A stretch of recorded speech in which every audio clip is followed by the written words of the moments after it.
What's up, everybody? How's it going? And welcome to this episode of Car Rant. Today is a very special day because we have something that we have waited a really long time for us to get for the 240, and not the green one, Kintsugi, our gold one.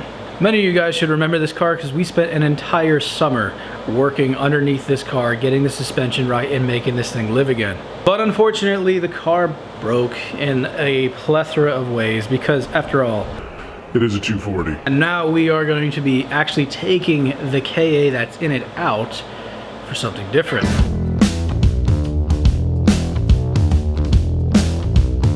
Now, as many of you know, our plan was originally to make a KAT swap into this car. I know we bounced around a couple of different ideas, thinking LS2 E-Rod, all that stuff, but we ended up settling on doing a KAT build. However, we got offered a really good offer on an incredibly nice RB20 swap. And what makes this offer just so mind-boggling is it's a complete swap out of another S13 that's relatively local to us here in Loudoun County. In other words, instead of us going with another KA, namely Ian's KA, we actually are going to have our own RB20 that's been very well maintained, has an RB25 turbo strap to it, and is pretty much drop-in ready into our gold S13, which has been left unfortunately neglected for the last almost year and a half, just because, well, we didn't really have parts coming in, and the only things that we were able to buy parts for were the moped projects. Remember how I said in the beginning of the season that I wanted us to have all of our cars turboed and ready to go? Well, I wasn't kidding. All of our cars are going to be turboed and ready to go by the end of this season. So with that said, we got to rearrange some of this space because this is where we're going to put the RB for now, right behind Ian's KA. Yes, this is Ian's KA. We haven't shown it on camera yet, but there's a Beams engine sitting in his car right now, and we wanted to show off more of the complete process of that because it's just dropping in an engine. There wasn't anything major done, but we're about to do some major work on it, so we wanted to keep you guys abreast of all that. By the time you see this, this is probably going to be sold. With Ian running a Beams and Ish about to run the incredible RB20 that we just got a killer deal on, yeah, there is no purpose for us to use anything KA at all. So we're going to be taking his KA out here probably in the next several videos, getting that thing completely removed, getting the subframes changed out for an R32 subframe so everything clears correctly, and just getting that thing ready to go, because while some of our cars haven't run well in a while or haven't been seen in a long time, like my Evo, the gold car has seen far more neglect than any of them, and it's not necessarily by choice, it's just that's how bad that poor car has been. Wires are corroded beyond belief. The injector wires are so bad that when we brought the car here, it actually left me stranded twice. Needless to say, we are extremely stoked, and I will be real with you and say you're going to see some stuff that would have been spoilers for our Subaru project, but this is being shot out of order, so enjoy the glimpse behind the scenes a little bit because we're not quite done with the Forester yet. So guys came on by. He's trying to hide from the camera. The guys came on by, real nice guys. Huge shout out to Alex because this is the biggest RB haul, our biggest engine haul we've ever had ever on this channel. So to start with, RB engine, and in really nice shape for an engine that was consistently drifting, like smacking it off red limiter, everything. This thing has seen it all. He's giving us little notes, things to keep in mind. This thing is genuinely set up well. Fresh hoses.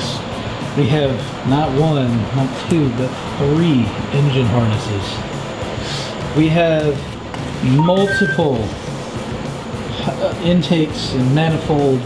Like, let's go look at the garbage outside. This is old but gold for sure. We have new, well, not new, but spare valve covers, multiple downpipes. There's a bunch of hoses and stuff in here. Brand new alternator and some older ones that are in there as well. Clips, pin. Oh, there's 2 sets of those. I didn't even notice that. That's chassis mounts. There's that. There's the other ones in here. Intakes. That's apparently supposed to be a Turbo Smart or an HKS. We don't know. We're going to find out. Because if it's an HKS, I know how to get that rebuilt. A Z-line, it's a little worse for wear.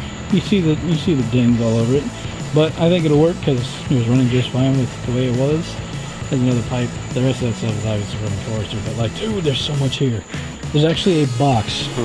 Get this. There's a box of 4 maps in there. All for RBs. Jeez. Like we have there's like a pole. 3 right there. So there's 3 of them. There's another one somewhere. There's another one on that intake there. There's another one somewhere else.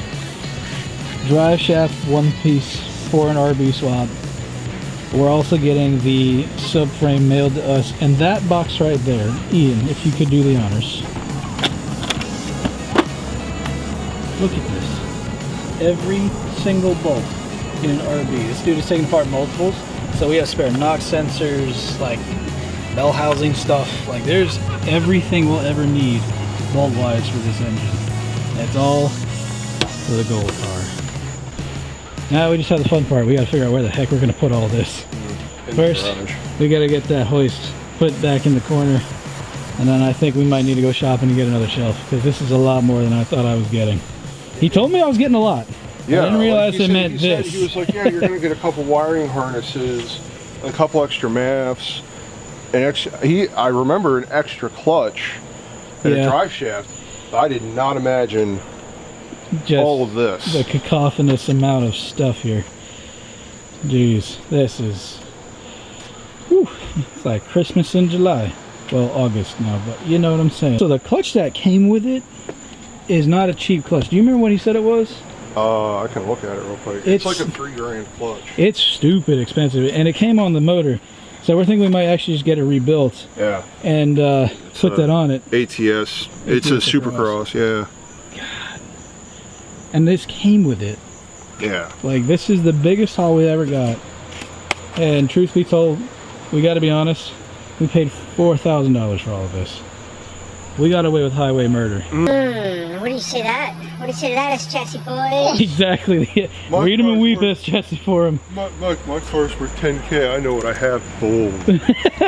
How many pieces of things we now own, all for Ish's formerly known KA car? What'd you say? Pieces on pieces, yo. Seriously. Seriously.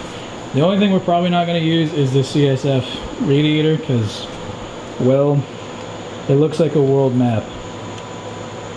It shouldn't look like a world map. From an anime, maybe. From an anime, yeah. It's a Minecraft world map if it were all in, you know, silver. So we're probably going to end up using the Mishi Rad that came out of Ian's KA, because it's the same routing. So it'll work. And more importantly, tried and true. We know it works for a fact really well. And it's a much higher end upgrade. Y'all get it. No offense to the guy. I know it works because he had it running. The guy literally pulled everything that you see that was in his car out of his car with it still running. Like, he was taking people for rides in his drift car to go, yeah, you want the setup that's in here? I'll sell it to you right now. You just can't have the car. You want to talk about aggressive salesmanship? You too could have this experience. What was that stupid Rusty's thing? With little Rusty's and a whole lot of luck, you too could look like us. Ka-chow. Now we wait. We got a couple of things we got to get pulled out of this guy. We definitely got to make sure that we pull everything that's KA related out of this car, so we can then sell it all off, make some money back, get some fresh tires, and then roll this guy into this here parking spot so we can start tearing it all apart and making this thing fast. Literally, every project we have is getting boost. Do you realize that? Every car we have is going to be running and with a boost. 2-liter. Oh, you're right. Oh, he just 205, 2-liter beams, 2-liter RB20. Yeah, Evo 8. no boost. Well, no, not yet. Eventually there'll be boost, but everything's going 2-liter at least, and then soon there will be boost. Mostly because that thing is just ready to go. I can't wait to start filming that project. That's gonna be a good time. Yeah, you're right. Because it's been sitting Way too long. But with all that said, thank y'all for tuning in. Thanks for coming to see another update thing, because for us this is just huge. Pulling this much stuff for an RB project.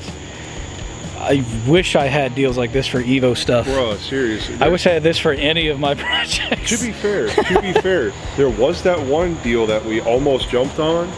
Where there was a guy selling 2 RBs. One of them had a spun bearing. Oh, that was it. A while ago. It was about a year and a half ago. But this dude was selling 2 RB20s. One of them had a spun bearing. The other one ran perfectly fine. Yep, I remember that. He had not quite as much spare stuff, but he was still getting rid of like everything. Basically everything, and he wanted like $3,500 for everything. And I forgot about that both deal. engines came with transmissions and everything, and to this day I still kick myself for not jumping on it. I completely forgot about that. Trust me, dude, when I saw this, my mind immediately was like, yeah, remember that one deal we had that we never jumped on? Oh, you better jump on this. Yeah. You know what we should do? He literally called. So here's how this went down, okay? Because Ish's single jingle KA is just done. It's cooked. There's nothing, no saving. It's very dead. And it's not really the motor's problem. The motor itself is healthy. It's the wiring harness is completely shot. It is as green as his car. No, I was about to say, it's walking to a gas station, you know. Can I eat a pack of pomos? Seriously, that's what that thing sounds like. Honestly, it sounds better than, or that sounds better than it. So, yeah, it's in a rough way because that stupid wiring harness. It's firing on 2 cylinders 1 and 3. I feel like it fires on all 4 when you get it going. But it does. It just struggles down low because the frayed wires and all that stuff. It's bad. It's all corroded. It's nasty. But throw it all away. Seriously. But yeah, dude, I completely forgot about that 2 RB deal. Man. At the same time, I'm still glad we didn't jump on it because we just got a gold mine compared to what that guy was going to sell us. Sure, there's 2 engines. I get it. There's 2 engines. But this is a completely running motor. Here's my whole garage for 4. Everything we need. With tons of upgrades there too. Yeah, you'll notice there's like a couple of lines and whatnot throughout that are upgraded. There's vibrant pieces everywhere. Like Vibrant, Autobahn, HKS stuff here and there. You even got a Grimsby boost controller hiding somewhere in the bins. Like, there is parts on parts. But enough of our rambling. Thanks for tuning in for this video. And yeah, look forward to some like actual RB GTR sounds because this is actually from a GTST, a proper Skyline. And oh boy, I really hope that cat sensor never goes out. But with that said, thank you all for watching and tuning in. God bless you guys. We look forward to seeing you as this project unfolds. Peace. Peace.